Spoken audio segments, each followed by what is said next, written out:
Hello, everybody. Welcome back. Today, we're going to dive into emotional vulnerabilities. If you have not watched the previous videos, please go do so. You can use this as a freestanding skill set.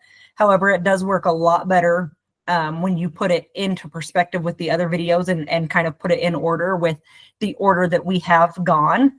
So we're going to dive right in today. Emotional vulnerabilities are what I like to call the backpack. That is why you have a picture of a backpack on the screen. So your emotional vulnerabilities is essentially what happens prior to a situation. So go back to the cognitive behavioral therapy triangle. You had a situation that started a chain of events, thoughts, emotions, behaviors. Prior to your situations is where your vulnerabilities sit.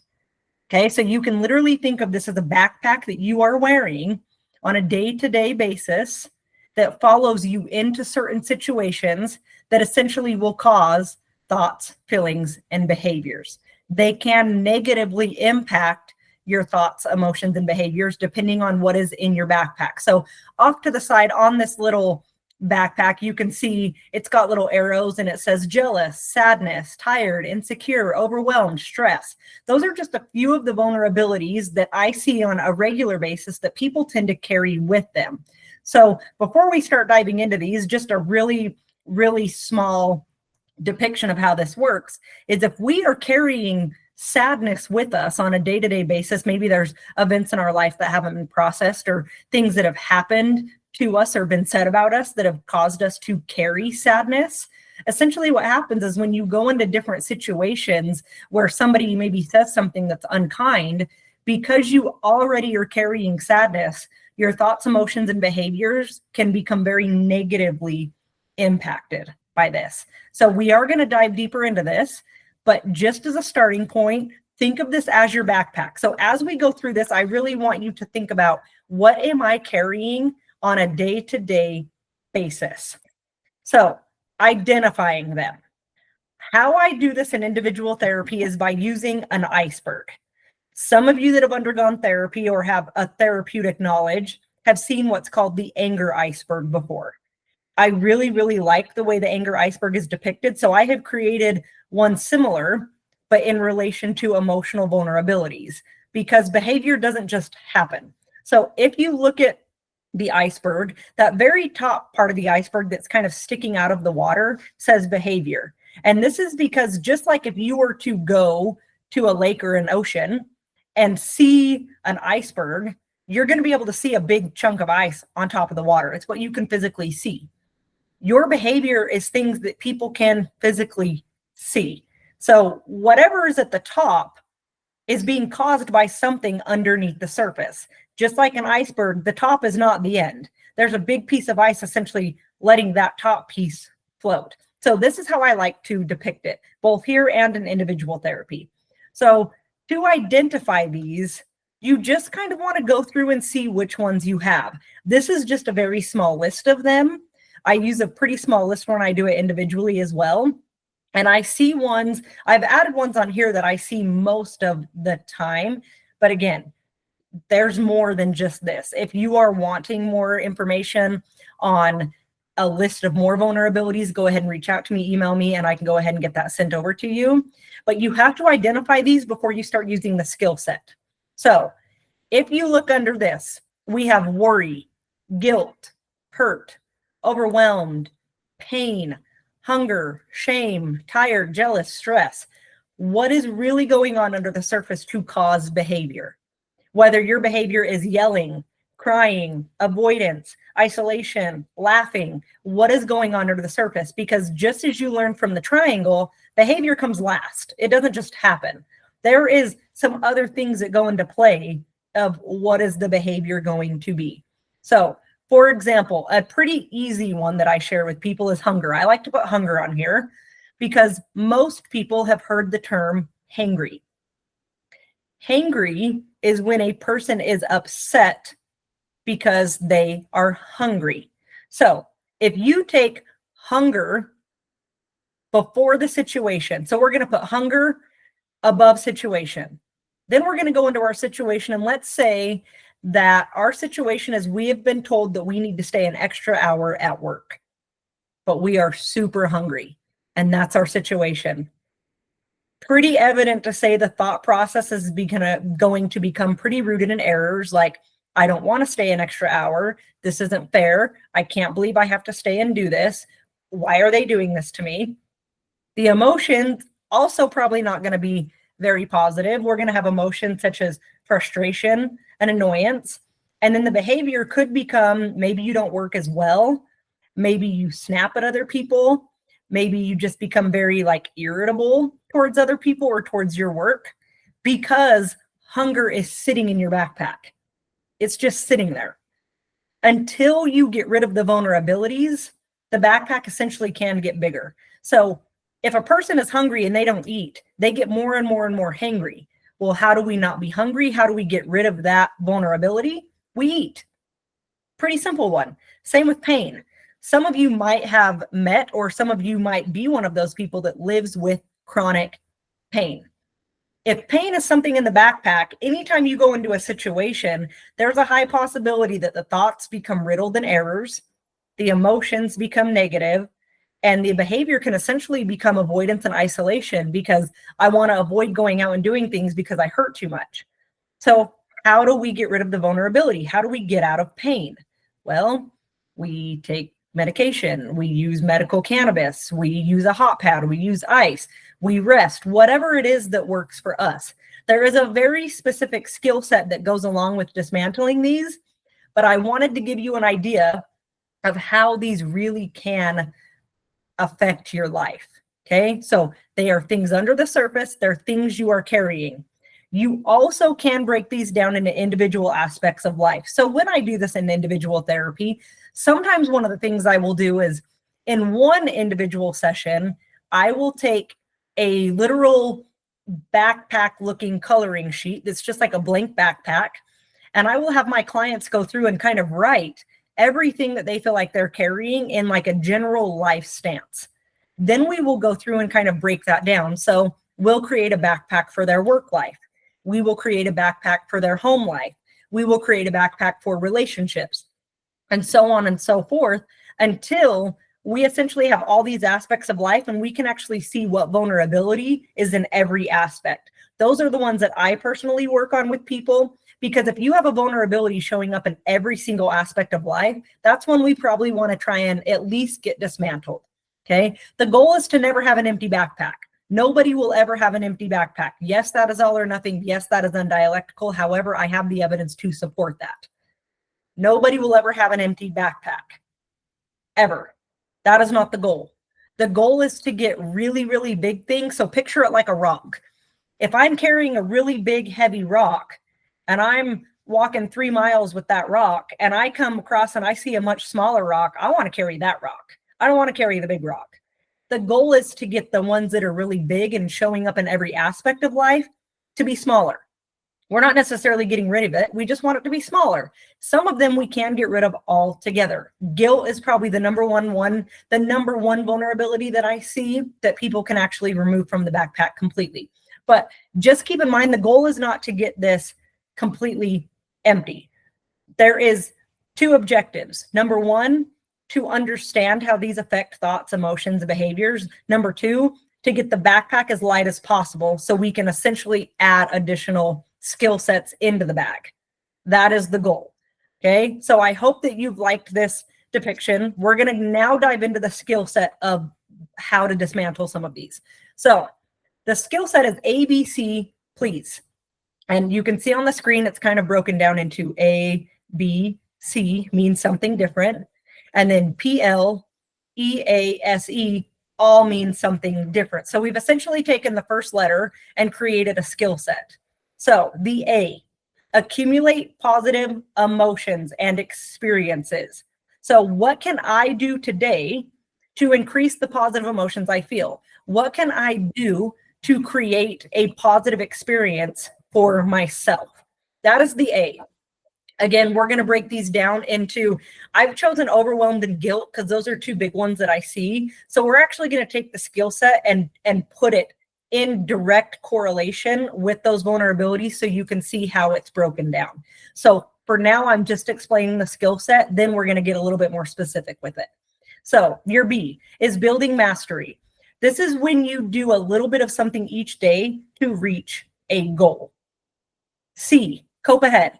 This is exactly what it says. It's when you cope ahead for a situation you know could cause distress.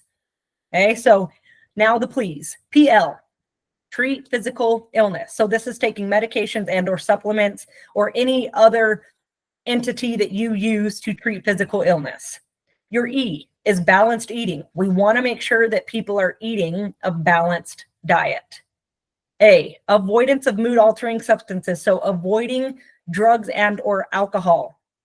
The S stands for sleep, making sure you get adequate and balanced sleep. And your E is exercise. So your please skill is a lot more focused on the physical aspect of yourself, where the ABC is focused on a little bit more of that mental aspect. So we're essentially bringing two things together here. Okay, so that's the skill set. It's very, very simple. Do not overcomplicate it. You can type in ABC please on Google. 1,000,001 things are going to come up. So if you're looking for more information, find a skill set that works for you. If you have purchased the workbook that goes along with these videos, you will also have an information sheet in your workbook about ABC please as well. So now that you've got the skill set, let's go ahead and get a little bit more specific with it. So we're going to use overwhelmed as a vulnerability. This is a vulnerability I see in most people. I honestly, in my career, don't know that I've ever had someone come in and not had overwhelmed as a vulnerability. So I kind of just want to break this down of what this kind of looks like. So the example I have is I feel overwhelmed with housework. A, I am going to identify that I'm thankful to be able to complete housework. I'm going to identify that upon completing this, I will feel joyful, successful, confident, and proud. So essentially what we're using here to accumulate that positive experience and that positive emotion is gratitude, right? There are some people that unfortunately don't get to do housework. There are some people that their health forbids that. There are some people that have physical limitations that they cannot get housework done.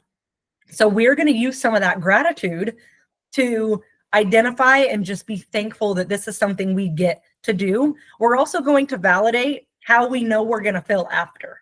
So that is accumulating a positive emotion and a positive experience. You also could, in relation to more accumulating a positive experience, you could set a goal for you are going to do so much self-care after you completed housework to kind of get your goal done, but then be able to accumulate a positive experience following that goal. You could do that as well. So your B, I am going to set 20 minutes aside each day and or night to complete my housework. I will use the 20 minutes to complete my daily goals. So that's building mastery. It's just doing a little bit of something each day to hit a goal. If the goal is to stay up on housework, well, then we need to set some time aside each day to make sure that's getting done. And you can see on the screen, it says, I will use the 20 minutes to complete my daily goals. And then in parentheses, or in little brackets, it says below. That's where we come into cope ahead. So I'm going to cope ahead and make a weekly goal for housework and use my building mastery skill to create daily goals to then complete my weekly goal. So by this, we're coping ahead with understanding if by the end of the week, if I don't do housework, my backpack's going to be even heavier. If I don't do ABC, my backpack is going to I'm going to feel more overwhelmed. I'm now going to feel stressed that I'm carrying because my house is a mess. I'm going to be frustrated because I didn't get things done. I'm going to be disappointed in myself that I didn't get things done, on and on and on. So this can be a very big deal if we're not using ABC. Your backpack can get heavier without using the skill set. Okay, so now we move on to the please skill. And before we move on, if you are having any questions of how do I do this? Am I doing this? I think I might be doing this. Go ahead and reach out to me. I can help you figure that out. Most people actually are using the ABC skill. They just don't recognize that they're using it, and they don't recognize how much better they could be using it. So if you're kind of looking at this and thinking, I kind of already do some of this stuff, or maybe I do some of this stuff, I'm just not 100% sure, reach out to me. I will help you get that figured out. Okay, so let's move on to the please skill. So PL, I will take all prescribed medications daily. If you are someone like myself that does not have any prescribed medications, this is going to look a little different. For me, to treat physical illness, I make sure that I keep up on my supplement regimen. And if I do find that I am starting to get sick, I will then start using other things, other remedies to ensure that I'm treating that appropriately. Okay, for some people, this might be going to the doctor. For some people, this might be getting an IV of vitamins and minerals. For some people, this might be getting a massage, whatever it is. So I myself use a lot of quote unquote alternative remedies to treat physical illness, but it's whatever works for you. You just want to make sure that you're treating it. Eating. I will ensure that I'm eating adequate fruits, vegetables, carbs while cutting sugar and high caffeine. Right? If we are already overwhelmed about housework and we drink a bunch of caffeine and sugar all day, yeah, your overwhelmed is going to get worse because the brain cannot thrive on sugar and caffeine. That's not how the brain was designed. We have to make sure we're giving the brain adequate nutrition to be able to do what it was created to do. So really watch your eating. I think America as a whole, most of the problems that we see do come from food. So I think people really need to take a step back and really look at what you're putting into your body and what essentially you're fueling your brain, because your gut and your brain talk to each other. Your gut is essentially your second brain, and they talk to each other all day long. If that gut is full of sugar and caffeine and processed foods, the brain's not going to work how it was created to work. So really make sure you're getting adequate nutrition for anything. So I will avoid all mood-altering substances, including alcohol, marijuana, excludes medical, LSD, heroin, etc. If we are using drugs to get rid of a feeling of being overwhelmed with housework, and now because of doing drugs, you just lost 6 hours of your day, now how overwhelmed are you going to be? Because not only did you not get your housework done, 6 hours of your life is now gone, and you just engaged in a substance that, yeah, got rid of the overwhelm for a minute, but now you're just going to feel more overwhelmed and you're going to have more things in your backpack. I will implement a no phone or TV policy 1 hour prior to bedtime. I will take all medications or supplements at nighttime as prescribed. I will ensure that I get to bed at a decent time. Again, there is 1,000,001 things for sleep hygiene. You have to find what works for you. If you are struggling to find what works for you, reach out to me. I can try and give you some tips on that. Okay, your exercise. I will ensure that I walk 40 and 45-minute increments at least 4 days a week to keep up on being able to do housework. Okay, the more movement we have, the easier it's going to be for us to move when we get that housework done. So this is just a small example. Like I said, there's 1,000,001 different variations I could give you with this ABC Please skill in relation to overwhelmed. It really depends on where the overwhelmed is showing up in your life. For example, if it's showing up in your work area a lot, some of these are probably going to change, right? Some of these aspects of skills are going to change depending on where the overwhelmed comes from. So this was just a small example. I hope it was helpful. If you are looking for more examples, feel free to reach out to me. If you have your workbook, you actually have a couple of pages where you're going to practice this yourself. And as always, one-on-one sessions are available with me. If you did purchase the workbook, or if you didn't and you are looking to get some more one-on-one time, you can go ahead to on my website and you can go ahead and just book a session or even purchase the workbook if you have not yet and would like to. So that is the skill set for overwhelmed. Now we're going to move on to another one I see a lot, and it is guilt. So there's one big difference between this slide and the last slide. The last slide, I actually set a goal for overwhelmed. And I told you why I was overwhelmed. I'm overwhelmed with housework. I didn't put that on this slide. There's a reason for that. Because if you remember when we first started this, I had mentioned that there are times that people can remove things completely out of the backpack. Guilt is the #1 vulnerability I see people carrying around that's not necessarily appropriate to carry around. And this is why. I think a lot of people mistake what guilt really is. So it is important to note, if you feel like you are carrying guilt on a day-to-day basis, I will challenge you to dive into what that really means. Guilt is when you feel like you have violated your own moral code. That is guilt. So, for example, if a religious person is faithful about going to church every Sunday, but one Friday night, they go out and they end up having a one-night stand. And then they go to church on Sunday and they're feeling guilt.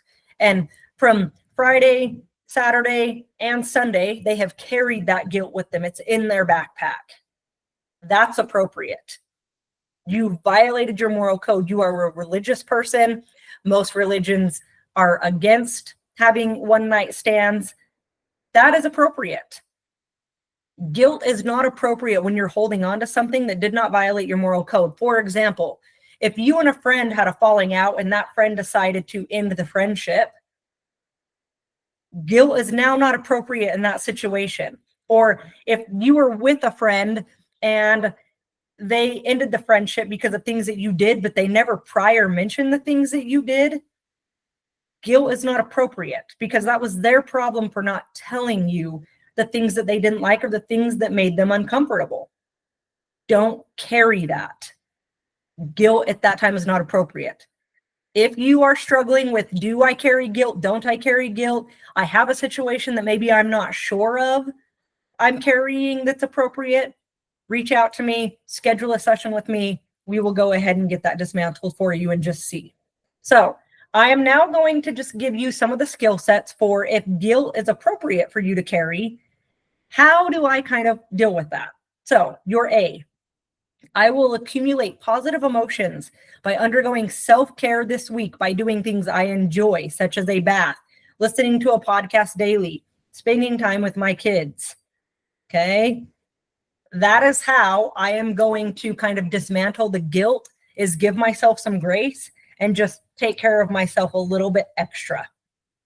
The B, building mastery. I'm going to build mastery daily by using validation towards the situation I felt caused guilt to further process the vulnerability. So I'm essentially going to just validate my emotions and validate myself. And again, give myself that grace so I can just further process that vulnerability. C, cope ahead. I'm going to cope ahead by avoiding situations where I know I could possibly violate my moral code again. Okay. PL, I'm going to treat physical illness as necessary. E, I'm going to make sure I eat a balanced diet. I'm not going to use drugs and or alcohol to numb the feeling of guilt. I'm going to ensure that I use the proper sleep, hygiene, and skill set to gain adequate sleep to further process that guilt. When you go into REM sleep, your body does a lot of processing. And then I will plan for 30 minutes of exercise every day this week just to get some movement in, because we don't want other vulnerabilities to come into play with guilt, right? If you are carrying guilt and you don't eat properly, you now just added more things to the backpack that could essentially be harder for you to get out of guilt. Same with sleep. If you're not sleeping and the brain is not processing memories and events, the guilt is going to get higher and higher and higher, and you're going to have more added into your backpack. Okay. So these are the two examples that I have given you. If you would like more, feel free to reach out to me. I think the skill set is pretty self-explanatory once you get used to it. If you're looking for additional worksheets on this, go ahead and type this into Google. 1,000,001 things will come up for you. So now we're going to review. It says module 2. It's because if you have a workbook, I have broken it down into quote unquote modules or educational pieces. But if you're just here looking at the content, just ignore that. I'm just giving you an idea of, if you've watched all the videos, what you have at the end of this. So again, these are all dialectical behavioral therapy skills. At the end of this, you should have a basic understanding of what dialectical behavioral therapy is. You will have the 3 states of mind skill set and how to use this. You will do the how and what of mindfulness. You will have had dialectics. You will have had vulnerabilities and ABC please the skill set. That is what you have after watching the videos in relation to dialectical behavioral therapy. We are going to move on with negative core beliefs. I encourage you to come back for the next video. The next video is where you are going to learn why I think mental health is BS. Okay, this is a big video. This is a big topic. This is where I'm going to show you why I think that is. You're also going to see why you had to have all the other stuff before this video, but that's going to be a big one. If you are even curious about, why would a therapist say that mental health is essentially BS? Why would she say that as a licensed therapist? Come back for that video. and you will kind of find out why I think that. Okay. Thank you so much for joining me. See you guys later.